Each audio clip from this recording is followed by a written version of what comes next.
Istan satellite ki thorom yegiriba paipno bu ahan motar metang samam mera kun pram jari ngasi ko gi studio da lingsin biduna lebiriba ko tamo sangon sopon community worker mutum laikai pajabu studio da tamo jari jana studio da lakwa matam sida ngasi gi maru wai ko topic ko thamjiri bese ko gi ani suba tangka ki lockdown si ko na nahan tai 35 april dang 35 di hokre ngasi gi mangal lebiriba guideline jaba jada mayam ama government na thambiri अतई मयाम अदुगी अदुगुम मयाम अदुगी लेगिबो मयाम दे अखोइना हाइबतसु दानसु मतम चंगनी metro city Bombay Calcutta रोम सुंगी सु site मयाम legend notice सु मयाम legend अखोइ मरुइना स्वाइद लेगिबा को local area सिदा खंगदबा जादबा समलप खरा याबु जादबा इन लेगिबा थिंगबा लेगिबा अकुम थोकबा लेगिबा मयाम सिंगमदन a thing बसिंगी Ahaan बता a thing बसे असि मतान किता हाना बदाना कामन किता हाना हाइबि अहान मक्तदा ईस्टर्न सैटेलाइट पु ngasi nainabasida aibu invite tawduna asiga kawrpagi damakta thagachari loina Eastern Satellite ki program sibu miyeng tabiriba singbu nolokna khurumjari inauna haibamuk chume hajiki nationwide lockdown oina coronavirus ki contain tonogui damakta lockdown tawribase extended period mi tang ahum bhaw se oikre asi oire matungda ngasidi amu sarkarna हानगी चना पथाप तुगी हेना मुहेना चेसन बचना पथाप खरा Maggi तांग हमबाव बचनगदबा खरमु सरकारना फोंदोलगले अमसु मदु Sandol हाइबसे media की खुथांग त्यादा मसी मयामना फंगनरी असे TV की खंगदे newspaper खंगदे मदु मफम फम मसी मयाम अखोइना फंगबगमी अदुबु लाइबक थिबती असिनी अखोइ आसाम तारिबा अखोइ मिति सिंगदा इसागी media जामना लेजदबनिना newspaper लेतबा media लेतबा TV लेरमदबसिना मसी खुदोंग चाबदा कोइदा फंग वातनिना मसी stand सदराइन मसी की प्रोग्राम सेसिनदना तोबिदमक्ता स्टैंड सदरपु थागत थागचरी करिगिनो हाइबदा मसीना कनागुम खरगी पुंसिदबसु कोइ कनबंगमगद्रा हाइबगी वखलमदा थमगा चुमी नाउना हाइबगुमना हाइरिबा कइनो से चना लोंचत चना पथाप सिंगसे जामना सांगी मदुना नसे इना मयामदा थमगदब सिसु एखोइ सिगा चाना चुनाबा कइनो चना बखरदो आई कबा थमजरमगे हाइखुगुमना मी अथिंग मी तांग अहुमबग की मनुंग सिगा थिंगना थमबिबसे कोइ एयर ट्रैवल हाइबदा फ्लाइट पुनो थिंगजना थमली ट्रेन सिंग लोय थिंगबा थमली लोइना बस सर्विस पुनमक थिंग बतन हाइबसे मेगी तांग अहम भाव से अमता चलहनबा चटपा जारोय हारि अदु हाइरायना एयर नत्रगा ट्रेन नत्रगा अखोगी बस सर्विस है ओनली फॉर पैरामेडिक कुंबा मेडिकल स्टाफ कुंबा वेटनरी स्टाफ कुंबा लोइना आर्मी कुंबा पुलिस कुंबा की दमक कोंथोय करिनदा मोइसनमुक समाजदा अमसुंग अखोगी इंडिया दा कोविड-19 सिबु थेंगनबकी लांदा मोइना मरुइबा सरुक जाबने मोगिदम खरन कोमथोपी लोइना मसिगी मतुंग मखादा स्टेट अमदगी स्टेट अमदा हाइबदगी असमदगी मेघालय नत्रगा असमदगी मणिपुर चतस थिंगबा लमनी लोइना डिस्ट्रिक्ट अमदे डिस्ट्रिक्ट अमा चतपसे हजिबाव थिंगबा थमली हाइबदी एखोई कसार के मी अमना करिंगना चतके हाइब तारबदी मदो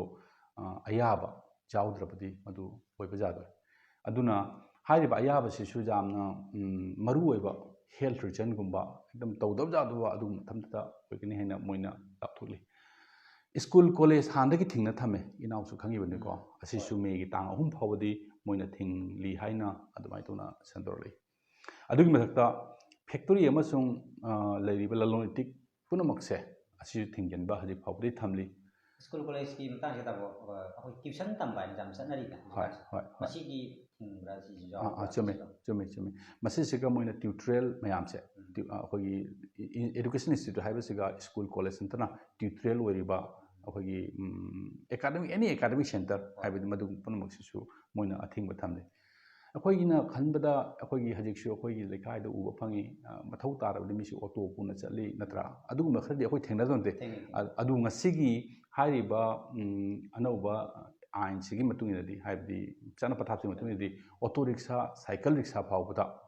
मसि अथिंग बथमे हैना सिगी इबदा जावरि लोइना अखोइ मयाम पुनलगा हराउमिनबा मफम नत्रा मयाम पुनला पुनफम मफम हाइदि सिनेमा हॉल गुंबा मेट्रो गुंबा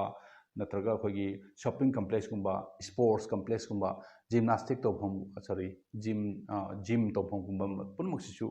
थिंगबा थम्मी हैना दुमाई तौना लाउथोरे असि मरसि अखोइना हाइनिंगबदी अखोइ बार गुंबा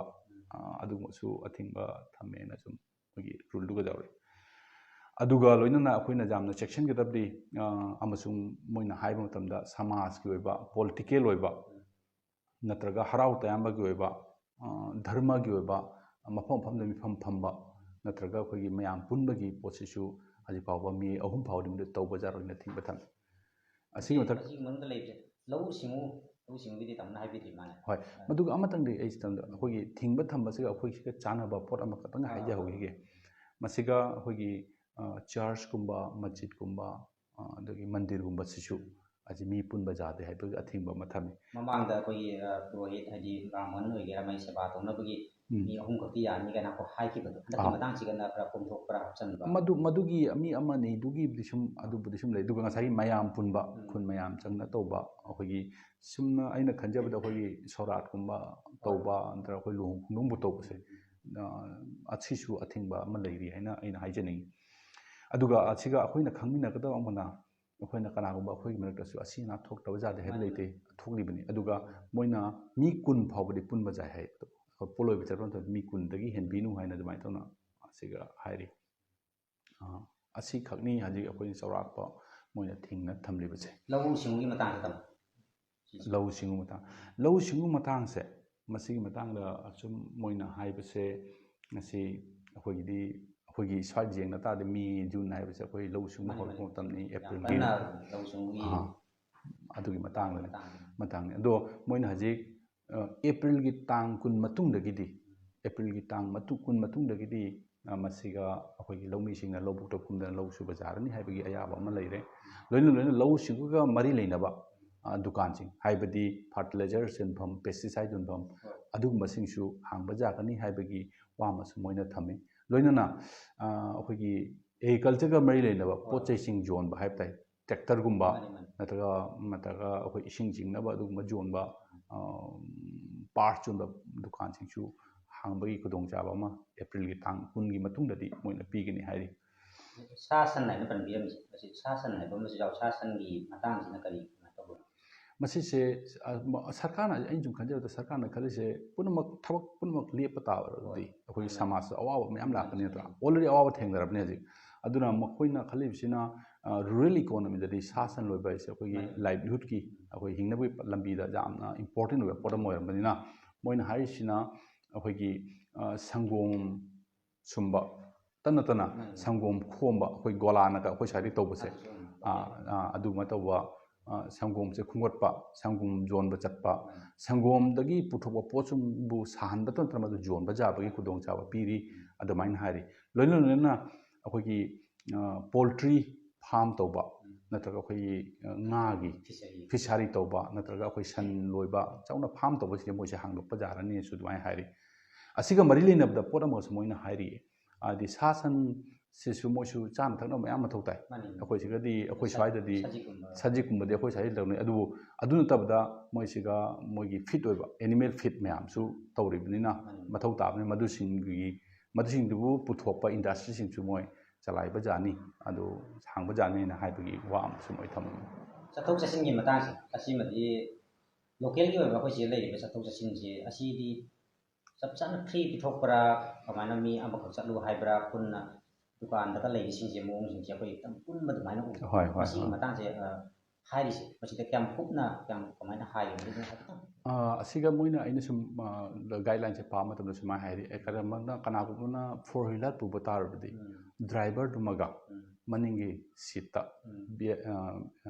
मनिंगी एरियर सीटा हाइताइ मनिंगी सीटा मी अमा हाइबदि गाड़ी अमदा मी एनेदगी हेना चटपा जारोइन दुगुम्बा अमा लई लोइना बाइक थौबा तारगना मी अमता अदो हाइरिबा कोमथोकलिबा खरसिसु मोइना हाइरिसिना सोशल डिस्टेंसिंग हाइबदि खरा मीटर अमम थापना चनबगी कनाकमना फुट तरुक सु हाइबा जावै अदुबु मीटर अमगी खेनबा थमगा लेमिनबा नत्रगा वारिसिन तसनसु अदुबु नसागी लॉकडाउन से नसागी हाइबु मयाम पुनबा जादे हाइबगी कैनो से लेबनिना जामना चथोक तबनदि अखोइगी दमक्तदि चेक्सलौबसिना अखोइगी दमक्तदि जामना फगनेना ꯑꯗꯨꯃꯥꯏꯅ ꯊꯝꯖꯅꯤꯡꯉꯤ ꯑꯩꯈꯣꯏꯁꯤꯒꯤ ꯑꯦꯔꯤꯌꯥ ꯂꯣꯀꯦꯜ ꯑꯦꯔꯤꯌꯥ ꯍꯥꯏꯇꯥꯔꯦ ꯀꯩꯔꯣꯜ ꯂꯩꯀꯥꯏ ꯈꯨꯡꯒꯪꯁꯤꯗ ꯂꯩꯔꯤꯁꯤꯡꯁꯤꯗꯤ ꯈꯔ ꯈꯔ ꯑꯗꯨꯝ ꯃꯅꯨꯡ ꯆꯪꯈ꯭ꯔꯒꯗꯤ ꯃꯁꯤ ꯊꯧꯁꯥꯅꯔꯛꯇꯕ ꯀꯥꯎꯊꯣꯛꯄ ꯉꯁꯥꯏꯒꯤ ꯁꯣꯁꯤꯌꯦꯜ ꯗꯤꯁꯇꯦꯟꯁꯤꯡꯒꯤ ꯋꯥꯈꯜꯂꯣꯟꯁꯦ ꯃꯁꯤ ꯀꯥꯎꯊꯣꯔꯛꯑꯒ ꯑꯗꯨꯝ ꯂꯩꯕ ꯑꯣꯏꯅ ꯑꯌꯥꯝꯕ ꯑꯣꯏ ꯃꯁꯤ ꯇꯥꯃꯣꯒꯤ ꯋꯥꯈꯜꯂꯣꯟꯗ ꯃꯁꯤ ꯀꯃꯥꯏꯅ ꯃꯦꯁꯦꯖ ꯄꯤꯅꯤꯡꯉꯤ ꯃꯤꯌꯥꯝꯗ ꯑꯆꯥ ꯃꯁꯤꯁꯦ ꯏꯅꯥꯎ ꯑꯗꯨꯒꯤ ꯃꯦꯁꯦꯖꯇꯣ ꯑꯩ ꯀꯣꯟꯅ ꯂꯥꯛꯆꯒꯦ ꯑꯁꯤꯒ ꯉꯁꯥꯏꯒꯤ ꯑꯁꯤꯁꯤꯒ ꯑꯩꯈꯣꯏꯅ ꯈꯔ ꯀꯣꯝꯊꯣꯔꯛꯄꯒꯤ ꯄꯣꯏꯟ ꯈꯔꯁꯨ ꯃꯔꯛꯇ ꯑꯩꯅ ꯍꯥꯏꯕꯗ ꯈꯔ ꯌꯥꯎꯍꯧꯗ꯭ꯔꯤ ꯃꯗꯨꯅ ꯉꯁꯥꯏꯒꯤ ꯍꯣꯁꯄꯤꯇꯥꯜꯒꯨꯝꯕ ꯅꯠꯇ꯭ꯔꯒ ꯅꯔꯁꯤꯡ ꯍꯣꯝꯒꯨꯝꯕ ꯀꯣꯝꯊꯣꯛꯄꯁꯦꯀꯣ ꯀꯣꯝꯊꯣꯛꯄꯁꯦ ꯍꯣꯁꯄꯤꯇꯥꯜ ꯅꯔꯁꯤꯡ ꯍꯣꯝ ꯅꯠꯇ꯭ꯔꯒ ꯀ꯭ꯂꯤꯅꯤꯛ ꯀꯅꯥꯒꯨꯝꯕ ꯑꯃꯅ ꯀ꯭ꯂꯤꯅꯤꯛ ꯍꯥꯡ ꯂꯩꯕ ꯄ꯭ꯔꯥꯏꯚꯦꯠ ꯑꯣꯏꯔꯕꯁꯨ ꯃꯣꯏꯁꯦ ꯀꯣꯝꯊꯣꯛꯄꯒꯤ ꯑꯃ ꯄꯤꯔꯤ ꯂꯣꯏꯅꯅ ꯑꯩꯈꯣꯏ ꯐꯥꯔꯃꯥꯁꯤꯒꯨꯝꯕꯁꯦ ꯑꯁꯤ ꯑꯩꯈꯣꯏꯒꯤꯗꯤ ꯌꯥꯝ ꯃꯊꯧ ꯇꯥꯕ ꯄꯣꯠꯅꯤꯀꯣ ꯑꯅꯥ ꯑꯌꯦꯛ ꯍꯥꯏꯁꯤ ꯁꯨꯝ ꯂꯩꯕꯅꯤꯅ ꯂꯣꯏꯅꯅ ꯑꯩꯈꯣꯏꯒꯤ ꯁꯟ ꯏꯔꯣꯏ ꯂꯣꯏꯅꯔꯤꯕꯅꯤꯅ ꯚꯦꯇꯤꯅꯔꯤ ꯗꯤꯄꯥꯔꯠꯃꯦꯟꯠꯀꯤ ꯃꯣꯏꯒꯤ ꯗꯣꯛꯇꯔꯁꯤꯡ ꯃꯣꯏꯒꯤ ꯍꯣꯁꯄꯤꯇꯥꯜ ꯍꯥꯏꯇꯥꯔꯦ ꯃꯣꯏꯁꯨ ꯀ꯭ꯂꯤꯅꯤꯛ ꯂꯩ ꯃꯣꯏꯁꯤꯡꯕꯨ ꯍꯥꯡꯕ ꯑꯃꯁꯨꯡ ꯃꯣꯏꯒꯤ ꯚꯦꯇꯤꯅꯔꯤꯒꯤ ꯃꯦꯗꯤꯁꯤꯟ ꯌꯣꯟꯕ ꯑꯗꯨꯒꯨꯝꯕ ꯗꯨꯀꯥꯟꯁꯤꯡꯁꯨ ꯍꯥꯡꯕꯒꯤ ꯆꯥꯡ ꯑꯌꯥꯕ ꯑꯣꯏꯅ ꯄꯤꯔꯤ ꯑꯗꯨꯒ ꯂꯣꯏꯅꯅ ꯑꯌꯥꯕꯁꯤꯒꯤ ꯃꯔꯛꯇ ꯑꯩꯈꯣꯏꯒꯤ ꯃꯦꯗꯤꯀꯦꯜ ꯁ꯭ꯇꯥꯐ ꯚꯦꯇꯤꯅꯔꯤ ꯁ꯭ꯇꯥꯐ ꯉꯁꯥꯏ ꯍꯥꯏꯈꯤꯕ ꯄꯦꯔꯥꯃꯦꯗꯤꯀꯦꯜ ꯁ꯭ꯇꯥꯐ ꯂꯣꯏꯅ ꯑꯩꯈꯣꯏ ꯑꯥꯔꯃꯤ ꯄꯨꯂꯤꯁ ꯑꯗꯩ ꯃꯣꯏꯗꯤ ꯂꯦꯕ ꯇꯦꯛꯅꯤꯁꯤꯌꯥꯟꯒꯨꯝꯕ ꯑꯩꯈꯣꯏꯒꯤ ꯑꯅꯥ ꯑꯌꯦꯛꯇ ꯇꯦꯁ ꯇꯧꯕꯗ ꯀꯥꯟꯅꯔꯤꯕ ꯃꯤꯑꯣꯏꯁꯤꯡꯁꯦ ꯃꯣꯏꯕꯨꯗꯤ ꯑꯩ ꯆꯠꯅ ꯄꯊꯥꯕꯁꯤꯅ ꯈꯔ ꯀꯣꯝꯊꯣꯛꯄ ꯑꯣꯏꯅ ꯎꯏ ꯁꯃꯥꯖꯀꯤ ꯆꯥꯏꯐ ꯊꯧꯔꯥꯡ ꯍꯥꯏꯕ ꯑꯃꯁꯨ ꯌꯥꯎꯔꯤ ꯃꯁꯤꯒꯤ ꯃꯅꯨꯡꯗ ꯌꯥꯎꯔꯤꯕ ꯀꯩꯅꯣꯁꯦ ꯆꯨꯝꯃꯤ ꯆꯨꯝꯃꯤ ꯃꯁꯤ ꯁꯃꯥꯖꯀꯤ ꯆꯥꯏꯐ ꯊꯧꯔꯥꯡ ꯍꯥꯏꯕꯁꯤ ꯁꯔꯀꯥꯔꯒꯤ ꯆꯥꯏꯐ ꯊꯧꯔꯥꯡ ꯍꯥꯏꯕꯁꯤ ꯀꯃꯥꯏꯅ ꯇꯧꯔꯤ ꯍꯥꯏꯕꯗ ꯑꯩꯈꯣꯏꯒꯤ ꯑꯣꯜ ꯑꯦꯖꯀꯨꯝꯕ ꯃꯤꯗ ꯅꯠꯇ꯭ꯔꯒ ꯋꯤꯗꯣꯒꯨꯝꯕꯗ ꯅꯠꯇ꯭ꯔꯒ ꯑꯩꯈꯣꯏ ꯄꯤꯛꯂꯤꯕ ꯑꯉꯥꯡ ꯑꯃꯁꯨꯡ ꯅꯧꯅ ꯃꯃꯥ ꯑꯣꯏꯔꯤꯕꯁꯤꯡꯗ ꯁꯔꯀꯥꯔꯒꯤ ꯇꯣꯉꯥꯟ ꯇꯣꯉꯥꯟꯕ ꯏꯁꯀꯤꯝ ꯃꯌꯥꯝ ꯂꯩꯔꯤꯅ ꯑꯗꯣ ꯐꯣꯔ ꯑꯦꯛꯖꯥꯝꯄꯜ ꯍꯧꯖꯤꯛ ꯑꯣꯜ ꯑꯦꯖ ꯄꯦꯟꯁꯟ ꯐꯪꯕ ꯌꯥꯝꯅ ꯂꯤꯛꯅ ꯐꯪꯖꯕ ꯑꯣꯜ ꯑꯦꯖ ꯄꯦꯟꯁꯟ ꯃꯥꯅ ꯐꯪꯗꯕ ꯇꯥꯔꯗꯤ ꯃꯥꯁꯦ ꯆꯔꯥ ꯍꯦꯟꯕ ꯌꯥꯏ ꯅꯠꯇ꯭ꯔꯒ ꯄꯩꯁꯥ ꯈꯔꯗꯨꯅ ꯃꯥ ꯀꯔꯤꯒꯨꯝꯕ ꯂꯩꯖꯒꯗꯕ ꯉꯝꯗꯕ ꯌꯥꯏ ꯑꯗꯨꯅ ꯋꯤꯗꯣ ꯄꯦꯟꯁꯟꯒꯨꯝꯕ ꯑꯣꯜ ꯑꯦꯖ ꯄꯦꯟꯁꯟꯒꯨꯝꯕ ꯅꯠꯇ꯭ꯔꯒ ꯄꯦꯟꯁꯟ ꯍꯣꯜꯗꯔ ꯍꯥꯏꯇꯥꯔꯦꯀꯣ ꯅꯠꯇ꯭ꯔꯒ ꯀꯅꯥꯒꯨꯝꯕ ꯄ꯭ꯔꯣꯚꯤꯗꯦꯟ ꯐꯥꯟꯗꯒꯤ ꯄꯩꯁꯥ ꯈꯔ ꯂꯧꯊꯣꯛꯅꯤꯡꯕꯗꯨꯗꯤ ꯃꯗꯨ ꯊꯤꯡꯉꯣꯏ ꯍꯥꯏꯅ ꯑꯗꯨꯃꯥꯏꯅ ꯇꯧꯅ ꯁꯨꯝ ꯆꯦꯁꯤꯅ ꯍꯥꯏꯕꯒꯨꯝꯅ ꯇꯧꯏ ꯂꯣꯏꯅꯅ ꯉꯁꯥꯏꯒꯤ ꯑꯉꯥꯡꯁꯤꯡ ꯑꯃꯁꯨꯡ ꯅꯧꯅ ꯄꯣꯛꯂꯤꯕ ꯑꯉꯥꯡꯁꯤꯡ ꯑꯃꯁꯨꯡ ꯅꯧꯅ ꯃꯃꯥ ꯑꯣꯏꯔꯤꯕꯁꯤꯡꯅ ꯑꯪꯒꯟꯋꯥꯗꯤ ꯄ꯭ꯔꯣꯒ꯭ꯔꯥꯝꯗꯒꯤ ꯑꯩꯈꯣꯏꯒꯤ ICDS ꯄ꯭ꯔꯣꯒ꯭ꯔꯥꯝꯗꯒꯤ ꯐꯪꯐꯝ ꯊꯣꯛꯄ ꯄꯣꯠꯂꯝꯁꯤꯡꯁꯦ ꯑꯪꯒꯟꯋꯥꯗꯤ ꯋꯥꯔꯀꯔꯁꯤꯅ ꯃꯗꯨ ꯐꯪꯐꯝ ꯊꯣꯛꯄ ꯑꯉꯥꯡ ꯑꯃꯁꯨꯡ ꯃꯃꯥꯁꯤꯡꯗ ꯌꯨꯝ ꯆꯠꯂꯒ ꯅꯨꯃꯤꯠ 15ꯅꯤ ꯈꯨꯗꯤꯡꯒꯤ ꯃꯥꯒꯤ ꯐꯪꯐꯝ ꯊꯣꯛꯄꯗꯣ ꯌꯦꯟꯒꯅꯤ ꯍꯥꯏꯅ ꯑꯗꯨꯃꯥꯏꯅꯁꯨ ꯍꯥꯏꯔꯤ ꯍꯣꯏ ꯑꯗꯣ ꯃꯁꯤ ꯃꯈꯥ ꯇꯥꯔꯛꯄꯗ ꯉꯁꯥꯏꯒꯤ ꯑꯩꯅ ꯍꯥꯏꯖꯈꯤꯕꯗ ꯈꯨꯡꯒꯪꯗ ꯀꯨꯝꯊꯔꯒ ꯑꯗꯨꯝ ꯆꯪꯁꯤꯟꯈ꯭ꯔꯒ ꯂꯩꯔꯤꯕꯁꯤꯡꯁꯦ ꯑꯩꯈꯣꯏ ꯈꯨꯡꯒꯪꯒꯤ ꯑꯣꯏꯕ ꯅꯨꯡꯉꯥꯏꯕꯁꯤꯒ ꯉꯁꯥꯏꯒꯤ ꯀꯣꯔꯣꯅꯥꯁꯦ ꯀꯥꯎꯊꯣꯛꯄ ꯑꯗꯨꯃꯥꯏꯅ ꯇꯧꯔꯒꯅꯦ ꯅꯛꯁꯟꯅꯅ ꯑꯗꯨꯝ ꯂꯩꯃꯤꯟꯅꯈꯤꯕ ꯋꯥꯔꯤ ꯑꯗꯨꯝ ꯁꯥꯟꯅꯈꯤꯕ ꯑꯗꯨꯝ ꯐꯝꯃꯤꯟꯅꯈꯤꯕ ꯑꯁꯤꯒꯤ ꯃꯇꯥꯡꯗ ꯍꯥꯏꯕꯗꯁꯨ ꯑꯗꯨꯝ ꯂꯨꯕ ꯑꯃꯁꯨ ꯊꯣꯛꯏꯕ ꯇꯥꯃꯣ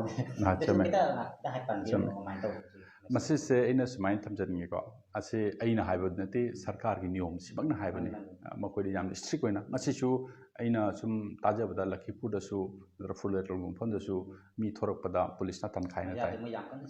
ꯆꯦꯛꯁꯤꯟꯅ ꯇꯧꯔꯤ ꯑꯗꯣ ꯑꯩꯒꯤ ꯋꯥꯈꯜꯂꯣꯟꯗꯗꯤ ꯈꯨꯟꯗ ꯍꯧꯖꯤꯛ ꯅꯛꯅ ꯐꯝꯃꯤꯟꯅꯔꯤꯕ ꯑꯩ ꯁꯨꯝ ꯇꯥꯖꯕꯗ ꯖꯨꯋꯥꯔ ꯁꯥꯟꯅꯕꯁꯨ ꯇꯧꯔꯤ ꯅꯠꯇ꯭ꯔꯒ ꯑꯩꯈꯣꯏ ꯊꯛꯃꯤ ꯆꯥꯅꯕꯁꯨ ꯍꯧꯖꯤꯛꯁꯨ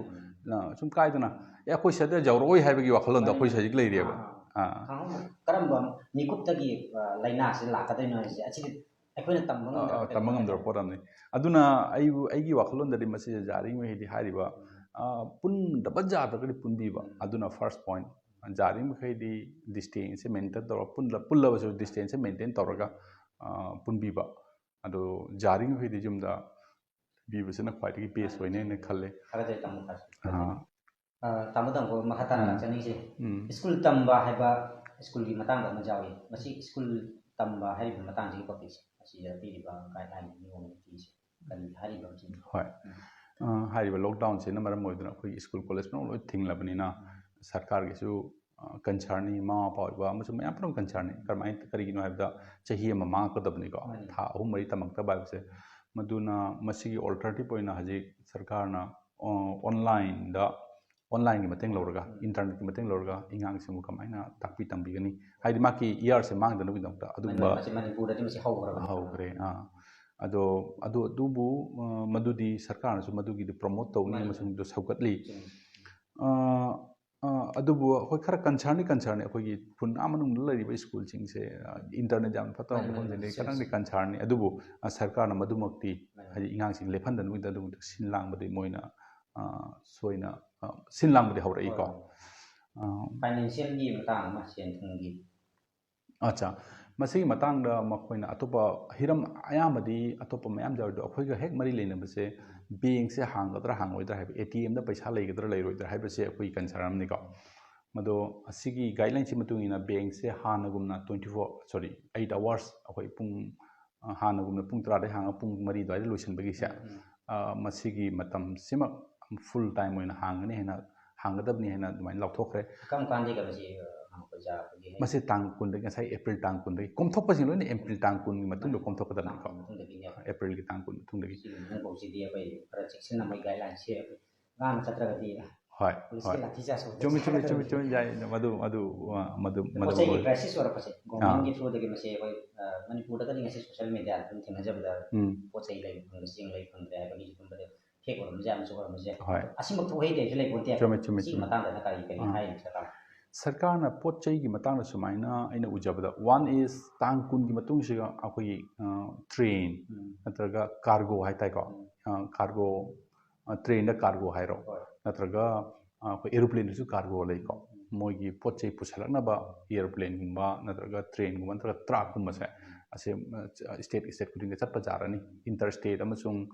ꯏꯁꯇꯦꯠ ꯃꯅꯨꯡꯗꯁꯨ ꯆꯠꯄ ꯌꯥꯔꯅꯤ ꯍꯥꯏꯕꯒꯤ ꯑꯌꯥꯕ ꯑꯃ ꯇꯥꯡ 10ꯒꯤ ꯃꯇꯨꯡꯗ ꯄꯤꯒꯅꯤ ꯍꯥꯏꯕꯒꯤ ꯋꯥ ꯑꯃ ꯂꯩꯔꯦ ꯑꯅꯤꯁꯨꯕꯗꯅ ꯑꯩꯈꯣꯏꯒꯤ ꯄꯣꯠ ꯆꯩꯁꯤꯡ ꯌꯣꯟꯕ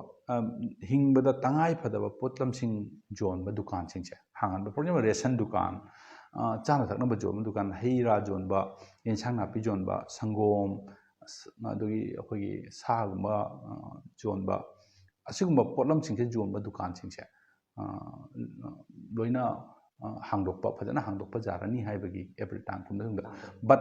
ꯕꯠ ꯃꯗꯨꯒ ꯑꯝꯇ ꯍꯥꯏꯅꯤꯡꯉꯤꯕꯁꯤꯅ ꯑꯗꯨꯒꯤ ꯑꯌꯥꯕ ꯄꯤꯔꯕꯁꯨ ꯉꯁꯥꯏꯒꯤ ꯁꯣꯁꯤꯌꯦꯜ ꯗꯤꯁꯇꯦꯟꯁꯤꯡꯒꯤ ꯄꯣꯠꯁꯤꯡ ꯑꯁꯤꯗꯤ ꯃꯊꯧ ꯇꯥꯏ ꯍꯥꯏꯅ ꯃꯗꯨ ꯉꯥꯛꯅ ꯆꯠꯀꯗꯕꯅꯤ ꯍꯥꯏꯕꯁꯤ ꯁꯣꯏꯗꯅ ꯃꯇꯝ ꯄꯨꯝꯅꯃꯛꯇ ꯀꯥꯎꯔꯣꯏꯗꯕ ꯍꯥꯏꯕꯨ ꯇꯥꯃꯣ ꯂꯥꯛꯏꯕ ꯀꯁꯇꯃꯔꯁꯤꯡꯁꯦ ꯃꯔꯨꯞ ꯃꯄꯥꯡꯅꯤ ꯍꯥꯏꯔꯒ ꯅꯛꯁꯟꯅꯔꯒ ꯍꯦꯛꯇ ꯗꯤꯁꯇꯦꯟꯁꯤꯡꯒꯤ ꯋꯥꯈꯜꯁꯦ ꯁꯣꯁꯤꯌꯦꯜ ꯗꯤꯁꯇꯦꯟꯁꯤꯡꯒꯤ ꯋꯥꯈꯜꯁꯦ ꯀꯥꯎꯊꯣꯛꯑꯒ ꯅꯛꯁꯟꯅꯕ ꯋꯥꯔꯤ ꯁꯥꯟꯅꯅꯤꯡꯕꯒꯤ ꯋꯥꯈꯜ ꯑꯃ ꯍꯦꯛꯇ ꯐꯥꯎꯔꯛꯄ ꯃꯁꯤ ꯌꯥꯝꯅ ꯊꯦꯡꯅꯖꯩꯑꯕ ꯃꯁꯤ ꯑꯩꯅ ꯉꯁꯤ ꯏꯃꯨꯡꯁꯦ ꯀꯔꯤ ꯑꯣꯏꯔꯛꯇꯣꯏꯅꯣ ꯆꯪꯈ꯭ꯔꯒ ꯑꯩꯁꯦ ꯑꯅꯥꯕ ꯄꯨꯕ ꯂꯥꯛꯏꯗꯅ ꯈꯪꯗꯕ ꯀꯩꯅꯣ ꯑꯃꯈꯛ ꯑꯩꯈꯣꯏꯁꯦ ꯑꯣꯏꯔꯤꯕꯅꯦ ꯑꯗꯨ ꯃꯌꯥꯝ ꯄꯨꯝꯅꯃꯛꯁꯨ ꯌꯦꯡꯕꯤꯔꯤꯕ ꯈ꯭ꯋꯥꯏ ꯄꯨꯝꯅꯃꯛ ꯇꯥꯕꯤꯔꯤꯕ ꯈ꯭ꯋꯥꯏ ꯄꯨꯝꯅꯃꯛꯁꯨ ꯁꯣꯁꯤꯌꯦꯜ ꯗꯤꯁꯇꯦꯟꯁꯤꯡꯒꯤ ꯃꯇꯥꯡꯗ ꯑꯗꯨꯝ ꯌꯥꯝꯅꯁꯨ ꯄꯟꯕꯤꯔꯤꯕꯁꯦ ꯑꯩꯈꯣꯏ ꯌꯥꯝꯅ ꯉꯥꯡꯅ ꯆꯠꯁꯤ ꯃꯁꯤꯗ ꯂꯩꯔꯦ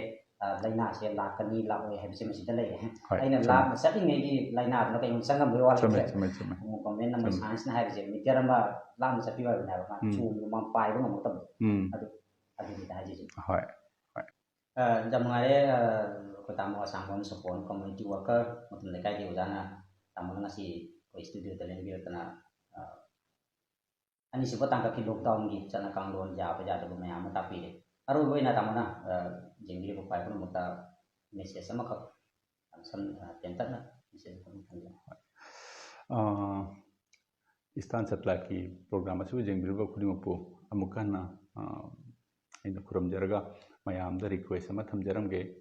ꯑꯩꯈꯣꯏ ꯍꯧꯖꯤꯛ ꯚꯥꯔꯠ ꯁꯔꯀꯥꯔꯅ ꯍꯟꯗꯛ ꯄꯨꯊꯣꯛꯏꯕ ꯆꯠꯅ ꯄꯊꯥꯞ ꯑꯃꯁꯨꯡ ꯂꯣꯛꯗꯥꯎꯟ ꯑꯁꯤꯃꯛ ꯑꯩꯈꯣꯏꯒꯤ ꯄ꯭ꯔꯖꯥꯁꯤꯡꯕꯨ ꯀꯟꯅꯕꯒꯤꯗꯃꯛꯇꯅꯤ ꯉꯁꯤꯒꯤ ꯅꯨꯃꯤꯠꯁꯤ ꯐꯥꯎꯕꯗ ꯑꯩꯈꯣꯏꯒꯤ ꯏꯟꯗꯤꯌꯥꯗ ꯑꯁꯤꯕꯒꯤ ꯃꯁꯤꯡ ꯑꯃꯁꯨꯡ ꯂꯥꯏꯅꯥꯁꯦ ꯄꯣꯖꯤꯇꯤꯕ ꯑꯣꯏꯔꯛꯄꯒꯤ ꯃꯁꯤꯡꯁꯦ ꯅꯣꯡꯃꯒꯤ ꯍꯦꯟꯒꯠꯄ ꯂꯦꯞꯇ꯭ꯔꯤ ꯃꯁꯤꯗꯒꯤ ꯀꯟꯕꯒꯤ ꯎꯄꯥꯏꯁꯦ ꯑꯩꯈꯣꯏꯅ ꯁꯣꯁꯤꯌꯦꯜ ꯗꯤꯁꯇꯦꯟꯁꯤꯡ ꯍꯥꯏꯕ ꯃꯤꯔꯛ ꯌꯥꯝꯅ ꯇꯤꯟꯗꯕ ꯌꯨꯝꯗ ꯂꯩꯔꯒ ꯁꯦꯐ ꯑꯣꯏꯒꯗꯕ ꯃꯊꯧ ꯇꯥꯗꯕꯒꯤ ꯊꯣꯛꯇꯕ ꯑꯗꯨꯒꯨꯝꯕ ꯑꯣꯏꯕꯅꯤꯅ ꯊꯣꯔꯛꯑꯒꯁꯨ ꯁꯣꯁꯤꯌꯦꯜ ꯗꯤꯁꯇꯦꯟꯁꯤꯡꯗꯣ ꯃꯦꯟꯇꯦꯟ ꯆꯨꯝꯃꯦ ꯃꯗꯨ ꯇꯧꯕꯤꯔꯒ ꯑꯩꯈꯣꯏ ꯃꯌꯥꯝ ꯄꯨꯝꯅꯃꯛ ꯃꯩꯇꯩ ꯃꯆꯥ ꯈꯨꯗꯤꯡꯃꯛ ꯑꯃꯁꯨꯡ ꯑꯩꯈꯣꯏ ꯊꯪꯅꯔꯤꯕ ꯖꯥꯇꯤ ꯈꯨꯗꯤꯡꯃꯛ ꯑꯅꯥꯕꯁꯤ ꯀꯜꯍꯧꯁꯤ ꯍꯥꯏꯅ ꯍꯥꯏꯖꯔꯒ ꯃꯌꯥꯝꯗꯒꯤ ꯕꯤꯗꯥꯏ ꯂꯧꯖꯔꯦ ꯊꯥꯒꯠꯆꯔꯤ ꯇꯥꯃꯣ ꯁꯥꯃꯟ ꯁꯣꯄꯣꯟ ꯀꯝꯃꯨꯅꯤꯇꯤ ꯋꯥꯔꯀꯔ ꯃꯇꯝ ꯂꯩꯀꯥꯏ ꯌꯦꯡꯕꯤꯔꯤꯕ ꯈ꯭ꯋꯥꯏ ꯄꯨꯝꯅꯃꯛꯄꯨꯁꯨ ꯉꯁꯤꯒꯤ ꯊꯧꯔꯝ ꯑꯁꯤ ꯃꯇꯥꯡ ꯑꯁꯤꯗ ꯂꯣꯏꯁꯤꯟꯖꯔꯦ ꯂꯣꯏꯅꯅ ꯑꯩꯈꯣꯏꯒꯤ ꯌꯨꯇ꯭ꯌꯨꯕ ꯆꯦꯅꯦꯜ ꯏꯁꯇꯥꯟ ꯁꯦꯇꯦꯂꯥꯏꯠ ꯍꯥꯏꯅ ꯂꯩꯖꯔꯤꯕ ꯑꯩꯈꯣꯏꯅ ꯂꯩꯖꯔꯤꯕ ꯌꯨꯇ꯭ꯌꯨꯕ ꯆꯦꯅꯦꯜꯁꯨ ꯂꯩꯖꯩ ꯑꯩꯈꯣꯏꯅ ꯐꯦꯁꯕꯨꯛꯇꯁꯨ ꯑꯩꯈꯣꯏꯒꯤ ꯄꯦꯖ ꯑꯃ ꯂꯩꯖꯩ ꯑꯁꯤ ꯄꯨꯝꯅꯃꯛꯁꯤꯗ ꯌꯦꯡꯕꯤꯔꯤꯕ ꯈ꯭ꯋꯥꯏ ꯄꯨꯝꯅꯃꯛꯅ ꯁꯞꯄꯣꯔꯠ ꯇꯧꯕꯤꯌꯨ ꯁꯕꯁꯀ꯭ꯔꯥꯏꯕ ꯇꯧꯕꯤꯌꯨ ꯐꯣꯂꯣ ꯇꯧꯕꯤꯌꯨ ꯂꯥꯏꯛ ꯇꯧꯕꯤꯌꯨ ꯌꯥꯕ ꯌꯥꯗꯕ ꯍꯦꯟꯅ ꯐꯖꯍꯟꯅꯤꯡꯕ ꯑꯩꯈꯣꯏꯒꯤ ꯄ꯭ꯔꯣꯒ꯭ꯔꯥꯝꯁꯤꯒꯤ ꯑꯁꯣꯏꯕ ꯑꯔꯥꯟꯕ hapchaning ba lokung ba kaya ama kami bibiro ba idana pai miyang konda kam ko substance laki meke degi wa ko si kamjere har ka masing karon si lusin. Thank you.